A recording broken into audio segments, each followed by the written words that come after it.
This is the sub larder. It comes with a simple template for the install, but I'm still going to show you through the process.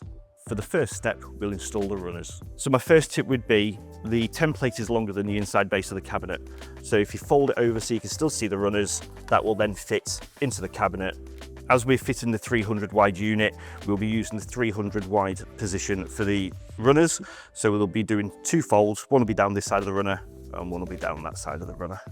To get the template in the right position, we need to find the center point of the cabinet. So I'll just mark that now. So with us having the center position of the cabinet now, we can put the template in and start lining it up. If we line A up with that center point that we've just pre-marked, we can then start putting the template into position, ready for marking out for the screws.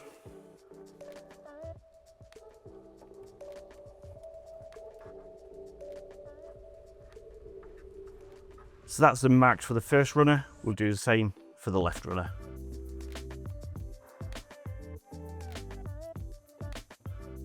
So we'll use 6 screws per runner. I've got the first 6 ready for the first runner here. So as I have the right hand runner, as you can see, it is drawn onto the template in that same shape. So that's the way you can try and follow when transferring it into the cabinet.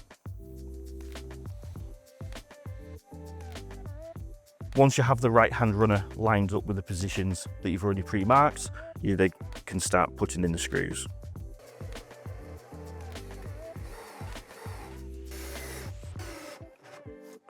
Now that we've installed the right hand runner, we'll now install the left hand runner.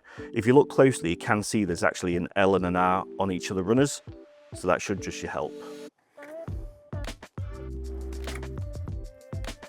So you just need to make sure you get the frame the correct way around. This little bracket is always going to be the front of the frame, because these little positions here are what goes into the runner.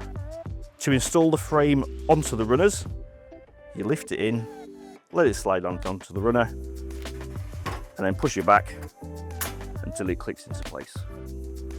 So quick test, perfect. To fit the brackets onto the back of the door, what we have to do is turn the template over, and on that side it has the drawings and markings for where the brackets go.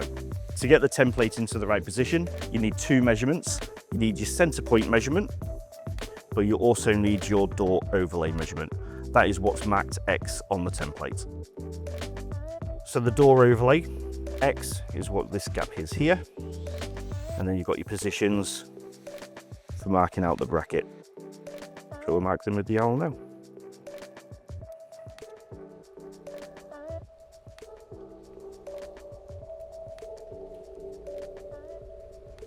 After marking the 4 positions for the lower bracket, you then come up to the top bracket. Just one quick tip is just making sure you're working from the correct cabinet size of unit we do. So that's the 300. On the top bracket, there's 2 positions to mark.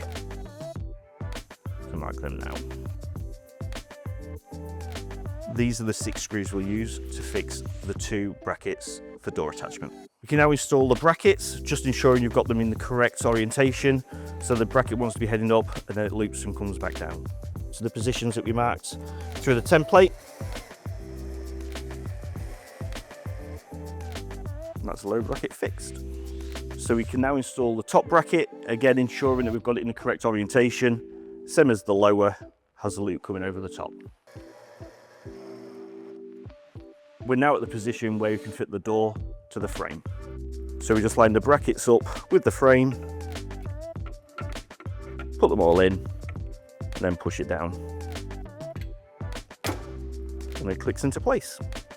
Now that the door's fitted, let's give it a close to make sure it works okay. Perfect. Now that the unit's installed, I'll run you through the process on how to do the adjustments if it's needed. So in the packaging, you do get this information leaflet that does show you how you can do the different adjustments in 4 different ways, but I'll run you through them in the cabinet now. We have 4 different adjustments on this lower frame. We've got some drawings down on the bottom of the frame to make things easy for you. This wheel, what that does is the door rotation.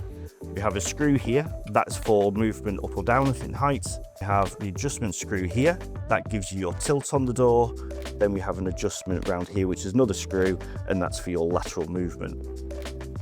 And on the top of the door, we have your tilt adjustment, which is the screw there. Then we have your lateral movement, which is the screw just there. We're now at the point where we can install the baskets. I'll show you how that's done. For each basket, we have the 2 clips. The front clip is the larger of the clip that has the Vauth Sagel logo. The back clip is the more smoother, smaller clip.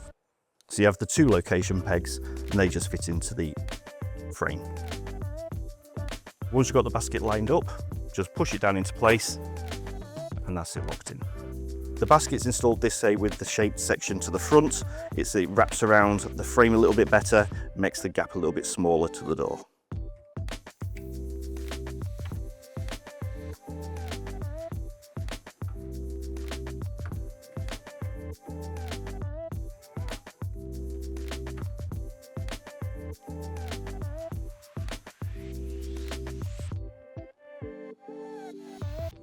That's sweet.